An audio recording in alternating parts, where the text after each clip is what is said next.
Can you drink alcohol and lose weight? And can you drink alcohol and improve your hormonal imbalances?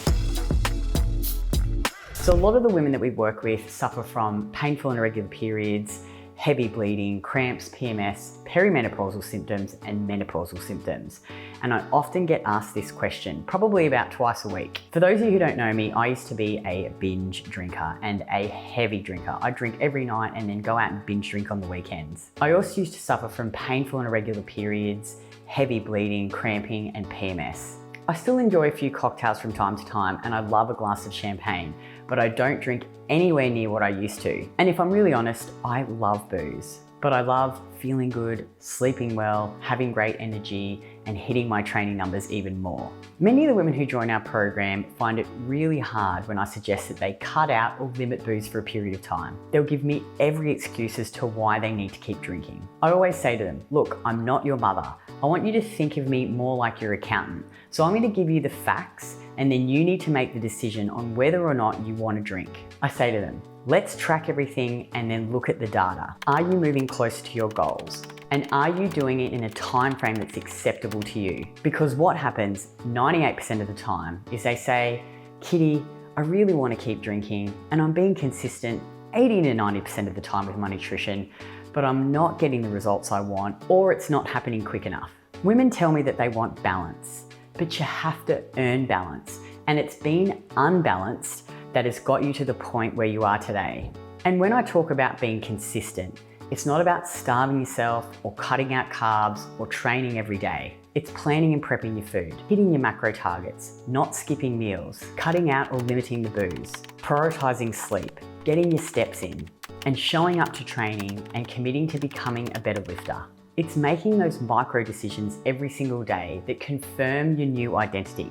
I always say, if you track everything and it's working, you're getting the results you want in the time frame you want, then keep doing it. I never argue with the data. But if not, maybe it's time to be honest with yourself. So now I want to give you some facts on booze. Alcohol is a toxin, which means it needs to be broken down and then eliminated by the liver. But through this process, it actually depletes the liver's B vitamins and electrolytes. It also doesn't provide any nutritional value, and it's very estrogenic.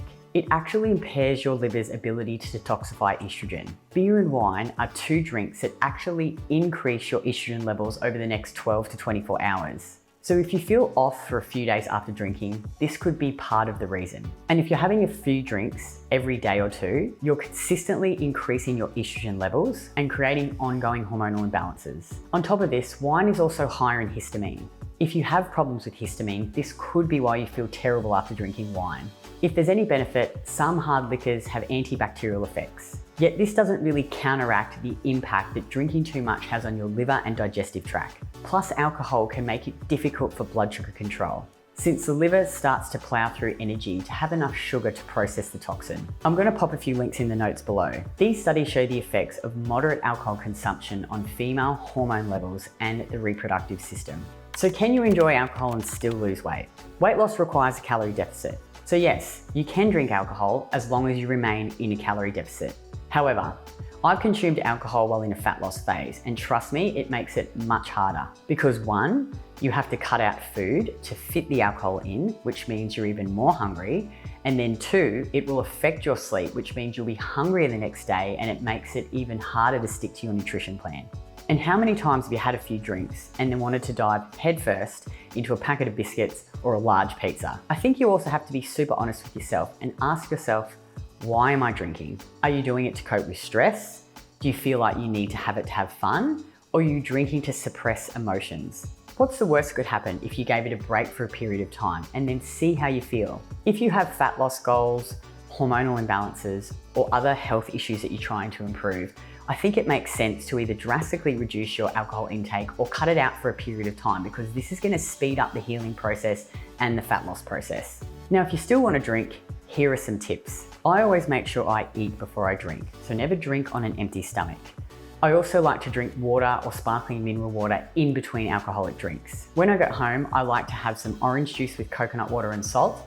I also take aspirin, vitamin K, niacinamide, and some extra Saturée beef liver capsules to replace the lost B vitamins. I've popped a few links on niacinamide studies in the show notes below. If this video has been helpful for you, I'd love you to give it a like and comment with what you found most helpful below.